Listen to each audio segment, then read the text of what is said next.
Hello, welcome to Serious About Rugby League. We're going to have a little chat today about the, we're obviously at the end of the decade now, 2020 next year. We're going to try and pick the best team, a team of the decade for the 2010s. We'll have a little twist. Obviously, the guys are going to pick their players. They're going to pick a player each for all the positions. If they both pick the same player, we'll go straight in the team. But hopefully, there'll be plenty of dispute between the two. So I'll get the final pick. We're having a little caveat where every player gets a golden ticket where they hit that buzzer there, and that player will just go straight into the side. Obviously, they've got to decide when to use it. I think, obviously, Leeds fan like Jack might leave it till the end for Kevin Sinfield because I think I might overrule him with Sean O'Loughlin, so he's got to decide that. Don't give it away. So that's decide that for himself. Spoilers, guys. He's got to decide that for himself. But anyway, guys, let's go. So, fullbacks, Joe. Well, I could be biased and say Jamie Shaw, but overall, mine would be Zach Hardaker. Okay, yeah. A tremendous 10 years for him. Part of the Leeds treble winning side, man of steel. Now this is one of those occasions where we are going to agree. I've also gone for Hardaker. I think, like you said, man of steel. He's one of those players that obviously has had his off-field issues, and that's been well publicised. But I think the way he's come back this year with Wigan has been brilliant. Return to arguably career best form, including the Great Britain side, etc. I think the impact he's had on the game and on the teams that have sort of pushed for the title. You look at every team that he's been with. Leeds, obviously won the treble with them. Castleford, he was part of their. Yeah. Ultimately, that is when obviously he got banned. Well, but it seems that season it was unplayable. Exactly, yeah, that's when they got to the grand final, and then Wigan this year didn't manage to get all the way to Old Trafford, but again has had a big part in their season. So. Well, obviously we did mention about the golden ticket here, and I'm sure that I get one as well. So I'm unfortunately going to press the buzzer there, and I'm going to go for Sam Tompkins. I'm sorry to say that, and I probably will get a lot of criticism for it, but for me, if you go about the impact that Hardaker had, if you go back to before he went to the NRL and the impact he had, I think coming the late 2000s when he came in the team. If you look at the Wigan team that won the grand final 2010 and moving forward, the 2011 season when they won the cup, I know there was the controversy at Wembley with the two-fingered salute, but with that aside, Man of Steel 2012, 2013, he was practically unplayable in Super League, and I think there was a game in 2012 at Leeds when I think Wigan put 50 on Leeds, and that's probably one of the greatest performances I've ever seen by one player in Super League. And I think there was that same year that they played Saints at Magic. Again, he was unplayable. So for me, just the impact he had when he come into the side, really. And now the influence he's having on the Catalan team over there, I think you mentioned before, I think they'll push.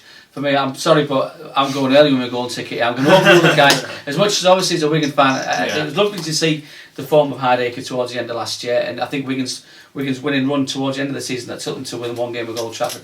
A lot of that was down to him, but I'm going to put Sam Tompkins in, and that's my golden ticket gone, unfortunately. Fair enough. So let's go on to go on to the two wingers now. I'll let you start us off here. Well, I think one definite contender for me has to be Ryan Hall.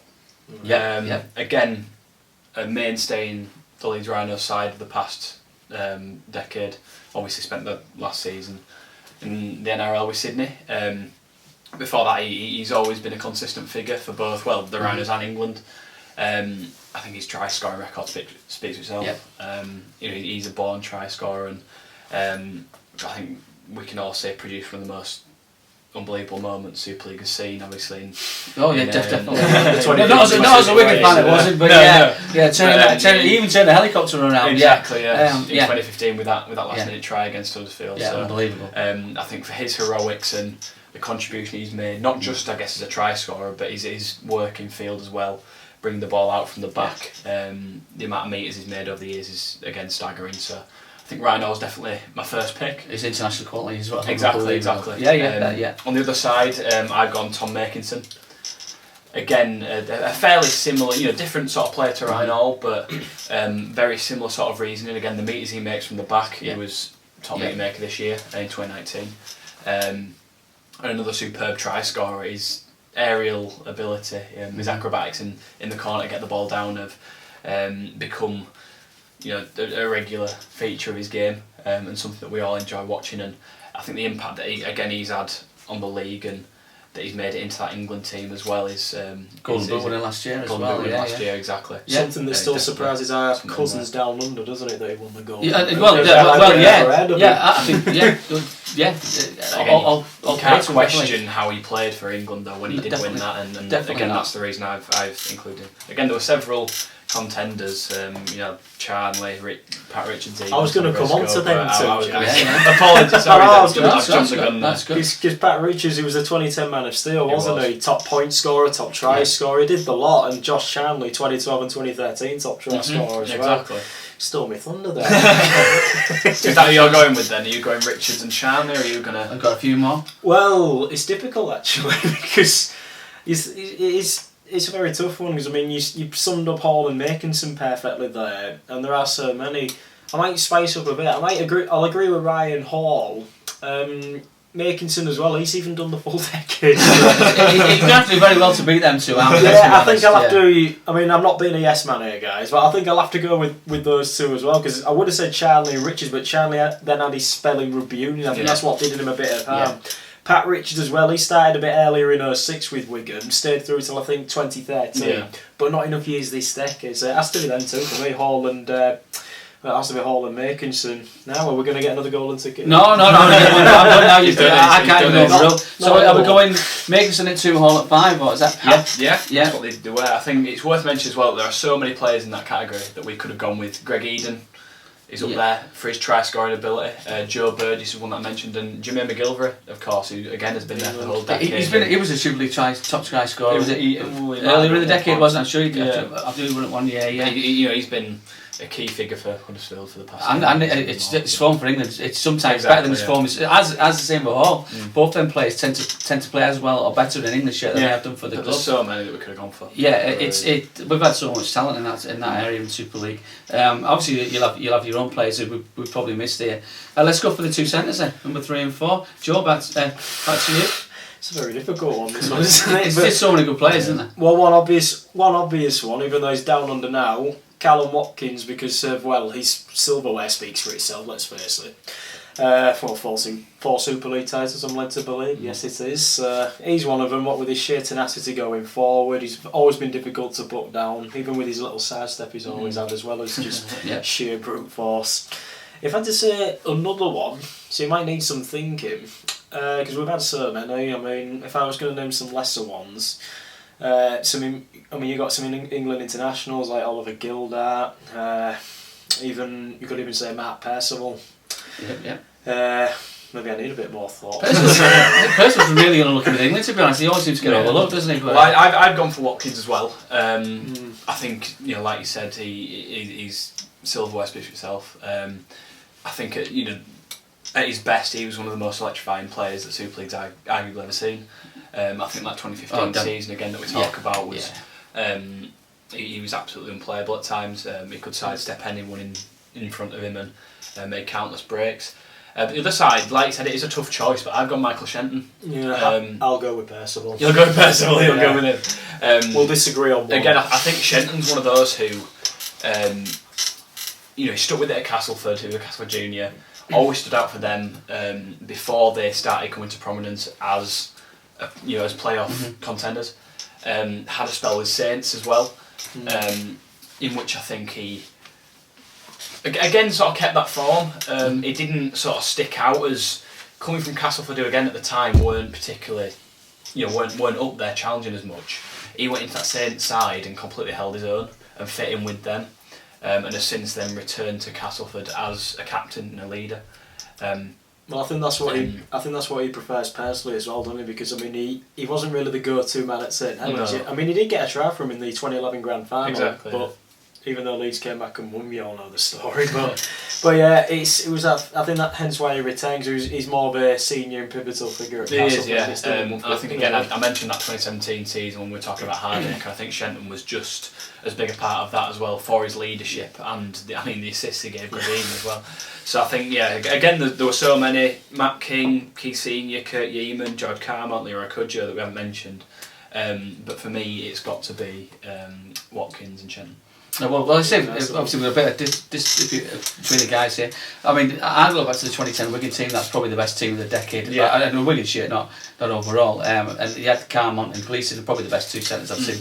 Since, which, but obviously they weren't around for a long time in the decade. I'm going to go with Jack here. I think the thing just gets Shenton just above it for me is, I mean, it's time to say it's one quite successful playing wise as his time at Castleford, but he seems to like the leader role. I think the leader role's a big burden on some players, but he's embraced that at Castleford, hasn't he? And he's now the father figure of that team, and just all you can see, all the players think the world of him. They all look up to him. So I'm going to put Shenton in there. We're going to go for obviously the standoffs now, and so I'll let you kick us off there, Jack. Well, I've just sort of gone for halves in general. Okay, we'll put, we'll put the two in, yeah. Alright, so my two halves are, first of all, I think Danny Maguire is a bit undisputed as well. I think probably. I don't think you'll need to use Danny Maguire. No, exactly. He's one of those that just sort of speak, again, we're saying this a lot, speaks for himself. It really does. He's not only, I think a lot of people sort of questioned how he'd do once Sinfield and Peacock and co left in 2015. Initially, that 2016 season for Leeds, obviously they didn't do too well, bottom end of the table. But to bring it back the following season as captain and as a lead and showing his leadership qualities, leading them to the grand final and eventually to the Super League title as a whole, it really showed what he was about and was a great sort of ending for him as a Rhinos player. But I mean, he's been part of that squad for years, always been consistent with his ability. He's slowed down a little bit in the latter end of his career in terms of pace and stuff, but he always had that. He always seemed to be a step ahead of the opposition. Always knew what he was doing going forward and was just a brilliant dynamic attacker. So just quickly on Danny Maguire, obviously he's at Hull now, at Hull KR now.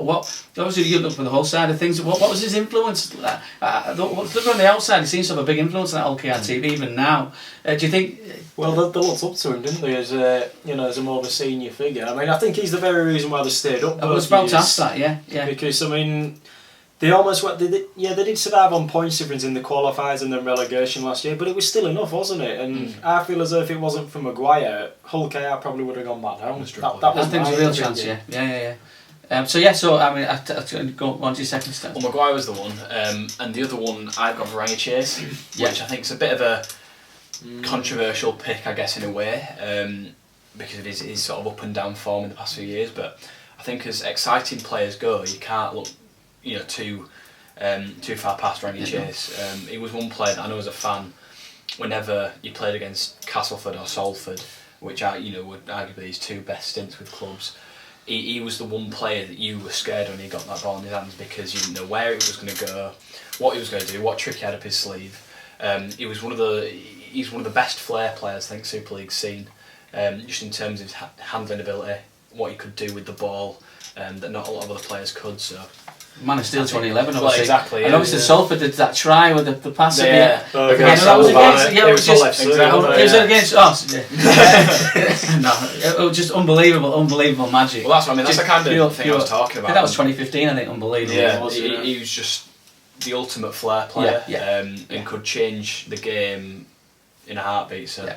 For me, I've gone Varangic Chase again. There's plenty of contenders for that, but I think Chase was just such an exciting player to watch. Well, it's hard to disagree there. Maguire I fully agree with. I mean, how can you not? He's the all-time Super League top try scorer, isn't he? He can't be denied. But yeah, there are others scrum halves in there. I mean, even as a utility, what about you could class Johnny Lomax? Definitely Johnny Lomax. But I honestly think he was up there with Hastings this year, if not marginally better. I mean, they're both fantastic, but I think he was very lucky not to be voted Man of Steel. So, well, as I say, the thing is with Rangi, brilliant in 2011 and whatnot, especially that year. Well, he's been brilliant overall, but I think he was unfortunate in a way with the Castleford team. No disrespect to them, of course, but I mean, he could have gone so much better if he had better forwards around him, because then he maybe could have got some silverware. So Paul, deciding. Well, I've got any other names coming through? Or? Well, I'd have to say mainly because I'm going with Lomax mainly because he helped St Helens go from like mid-table, then to 4th, and then they went back up to top. That was their story in 2017. Now they went from middle to 4th because Castle and Leeds had already built a big enough lead to get away from them. Yeah. But then he played predominantly half-back, didn't he, with Theo Farge and Danny Richardson past couple of years. So it's I'm going to gamble it's Johnny Lomax for me. I've left out a former Man of Steel. Because there are, if you're going to mention others there's Danny Brough. There is Danny Brough, definitely. Thomas Lulai. Tom Lulai as well. The thing is with Lulai, part of me, it's not really his attack, it's what about his pace? Is he a bit too slow? Or? I've always preferred Lulai as a 9, to be honest. He won a World Cup as a 9. What I mean. So yeah, another all-round group. You've got Mark Sneed at your own club, obviously, as well. Well, 2016 Hull's Player of the Year, but the thing is with Sneed, he has been a bit too hit and miss. I mean, in 2017, controversially some might say, given the Lance Todd Trophy winner, despite the fact that many others favoured Mahe Fanua, but that's people's opinions. Isn't and of course, we have Albert Kelly, who played football clubs with real esteem. Chuck Luke Gale in there as well. Yeah, another Man of Steel. Exactly. It's an hell of a choice, but obviously the only choice I've got is between Lomax and Rangi. You know what? I love watching Rangi in his prime. Like I said, that try for Salford that he created was unbelievable. Yeah. But I have to say, he's had his injury problems throughout the decade, and to come back and to play as well as he's playing now, and to stand out amongst them other players that's in them Saints teams, I have to put Johnny Lomax in. I'm sorry, Jack, but I'm going to put Johnny Lomax in. Revenge on the chin. But right now, I mean, obviously, I've said this hundreds of times, but I mean, they're the glory boys. Take all the glory. Yeah. Now we're going to go look at the guys who really win the games. That's the big guys up front. So let's start with the two props. So I will go to Joe first. There you go, well, one of them he's still going now, and we'll go back to St Helens. He's made a name for himself. My first pick, Alex Walmsley, because as I say, he's been top. Trying to remember the exact year, but he's already been top Super League meter maker. I think that was 2017, if not. But either way, recently. And another one, because you got a load of contenders. You got Luke Thompson, Liam Watts, Scott Taylor, who've all been internationals. But one that will stand out, we'll go for a bit of an Alden, who had a fantastic first half of the decade, and with Jack Smile, I think you know what I'm going to say. Completely. JP. Absolutely, JP. Oh, yeah. He probably stole Jack's thunder, to be honest, but that's a tremendous shout. So there's one. I think again, I wouldn't imagine that'll need his golden ticket, but the second prop, who were the two that you put in? Peacock and Walmsley. Peacock and Walmsley. Okay, sorry, again, brilliant contenders, and I would definitely agree with Jamie Peacock. Yeah, I think I could pencil him in, can't I? I think you probably can. You'd probably safe to do so. Again, just superb player, played the game at such a mature age, but like a 21-year-old again, and again was an integral part of that treble winning season for Leeds. My other pick though, I'd go with Remy Casti. Yeah, it's a bit of a different choice. He's a bit left field. That's a good one. But I think if you look at that Catalan side, I think no one sort of epitomises what that team's about other than Casti. He's been a constant, not say constant threat, but because he doesn't get probably the applause that he should get. He's one of those workers that just goes unnoticed, does his job.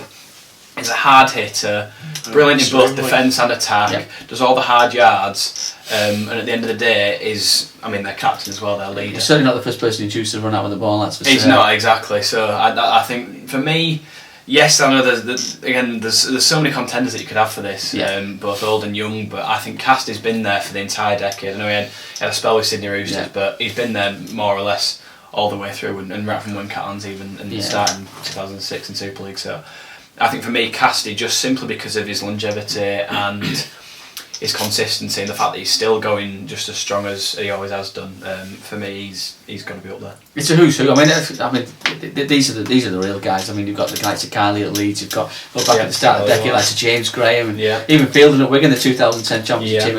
Which I keep rambling on about. Modern day Luke Thompson. Fantastic. Chris Hill's another one. Probably the next big player going over the NRL. But you know what? You completely threw me there with Casti, because I wasn't even thinking about him, and I was ready to pencil Walmsley in, to be honest. But unfortunately, Joe, obviously you've got your golden ticket if you want to overrule me here, but I think Casti's just a tremendous shout, so I am going to put Casti in as my number 10. Thank you. I think that's a tremendous shout. And for me, probably the most important position on the field is your number 9. I think it dictate where the game's going. And also normally the top tacklers in the team. In defence and attack, probably the most important position on the field. I think obviously there probably is a standout performer, but I'll let you start us off, Jack, with your number 9. Without a doubt, like you said, there's a standout performer, and that's got to be James Rugby. I agree. Mr. Consistent in the past so many years, he really has been, and this decade he's just shown it even more. He's one of those players that you've come to just expect good performances. He doesn't get noticed as much anymore. I think we seem to find. He seems to get overshadowed a bit by other players, but that's simply because we've got so used to the performances that he's going to put in.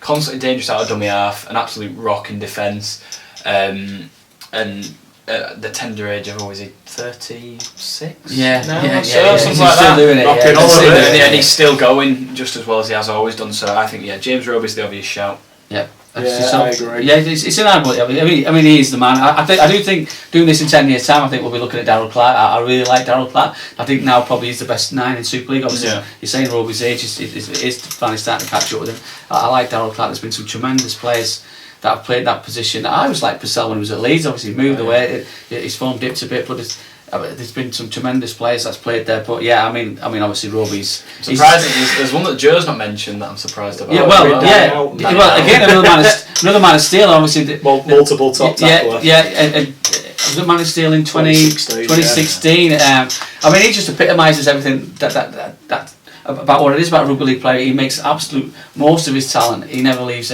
he never leaves anything left on the field. He's just a tough bloke. Everyone, I mean, completely just a tough bloke. Everybody, I don't think there's fans from other clubs that especially the Nines. Like someone like Mickey Mako, I think is a tremendous player. He can wind fans up, and but I think everyone likes Danny Horton. I think they see the kind of effort he puts in, and I think he's probably unfortunate internationally that he's in an era where we probably got the best after Cameron Smith. Now we've probably got the best 9s in the world. Yeah. So I think he's probably been unlucky in that score. But I mean it has to be Roby, and he goes in at number 9.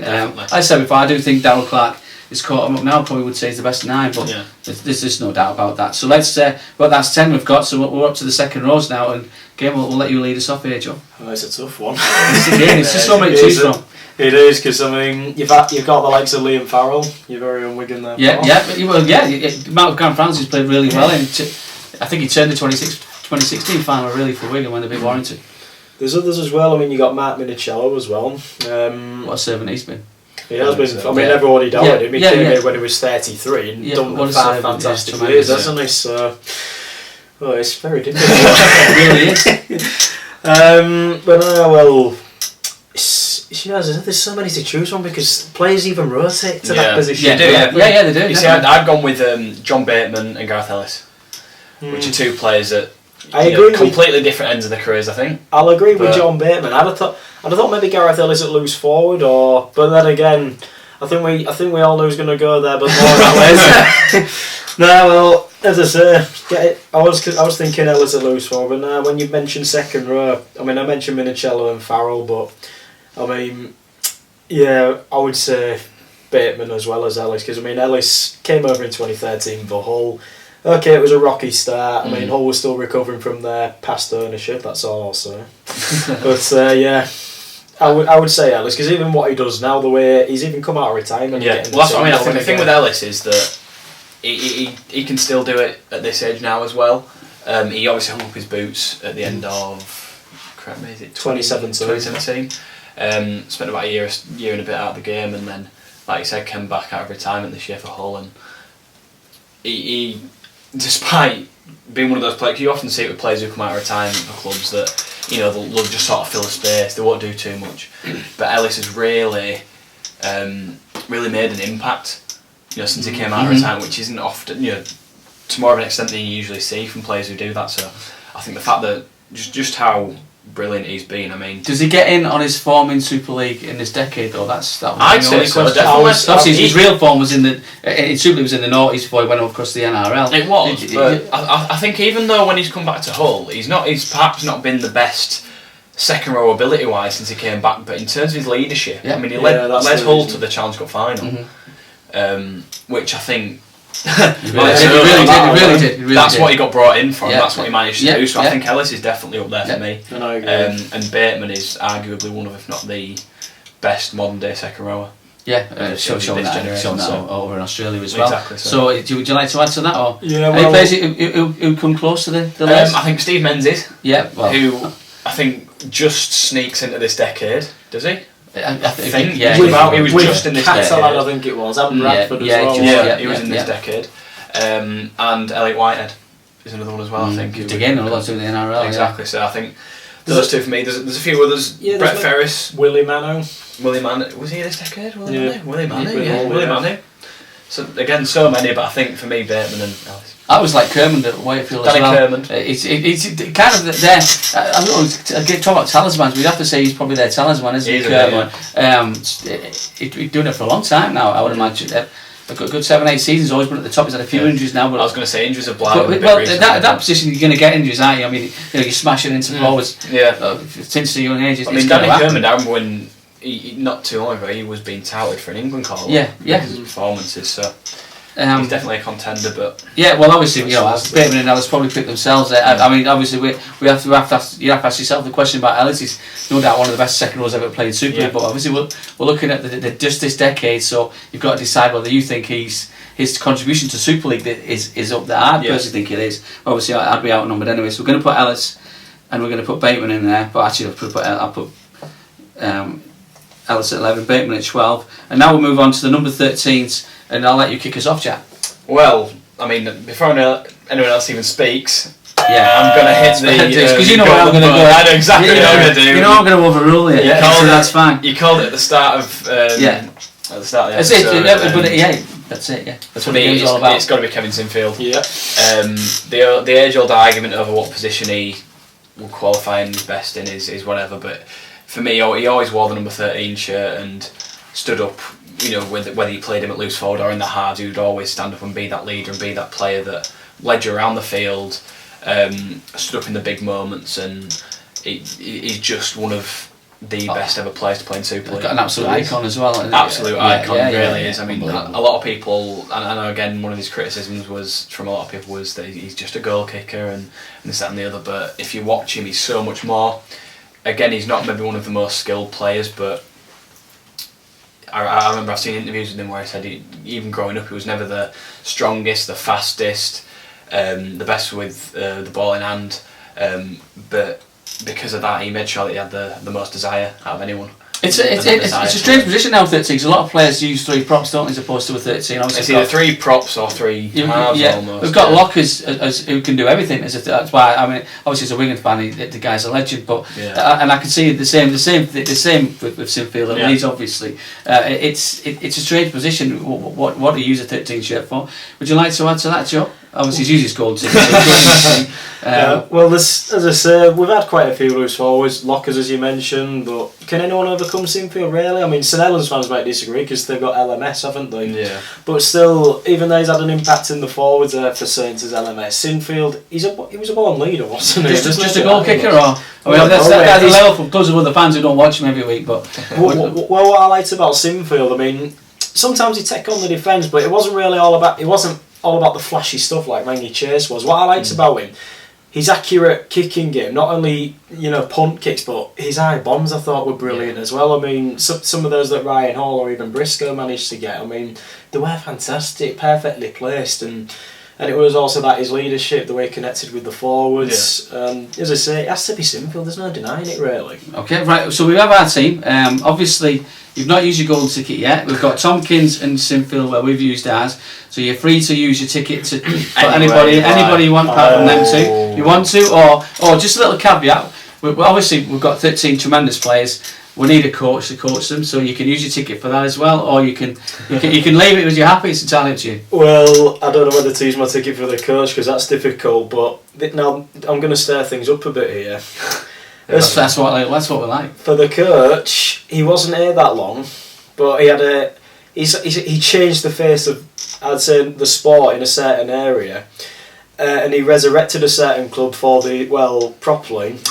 I would say Michael Maguire, because of what he did at Wigan. 2009, Wigan were mid-table, even though they got close to Old Trafford, but St Helens just edged them out in the semi-final that year. But they were mid-table, struggling, then in comes Maguire, many tipping Wigan for a similar season, and he jumped them up from mid-table to more or less unplayable, it made them unplayable at the top. Okay, they didn't win the lot, but Super League Grand Final that year and league leaders. Yeah. And as I say, and I think, in my opinion, he got the best out of Sam Tompkins and Pat Richards. He didn't make many signings either. He took the team that Brian Noble had and pretty much. I think there was a very famous trip up to the Army camp for team bonding, which worked really well. Yourself, Jack? I think Maguire's a great shout. Yeah. To be honest, I think there's so many again. Brian McDermott. Yeah. Up there. Doing it Toronto now. We'll see how that goes. Exactly. But Sean Wayne as well, though, is one. Yeah. I think, to be fair, as much did he inherit a good team at Wigan, or do you think he took it further? I think he took it further. Yeah. I think he instilled that sort of really sort of disciplinarian. That sort of that was his style, and he really instilled that into that Wigan side. So I think for me it would be Sean Wayne. Sean Wayne, and you're going with Michael Maguire. Oof. So do you want to use your golden ticket and put Maguire in, or do you want to leave between the two? We'll leave it to you. Oh, that's really hard because obviously I'm a Wigan fan here, right? So which way do I go? I have to be honest with you. For all, Sean Wayne did a wonderful job. Like I say, you've got to take away. He took a champion team and made them champions again. Yeah. Michael Maguire took a team that was failing. The fans were fed up, and I think, like as you said, I do think he changed the face of Super League. So I'll probably have to put Maguire in there. Yeah. So basically, we've got Tompkins, we've got. Makinson, we've got Callum Watkins, we've got Shenton, Ryan Hall, Danny Maguire, Johnny Lomax, Jamie Peacock, Roby, Remy Casti, Gareth Ellis, John Bateman, Kevin Sinfield, and obviously managed by Mike Maguire. And let's see what you think. Obviously we might have missed some players out from your teams you can put in there. All opinions count.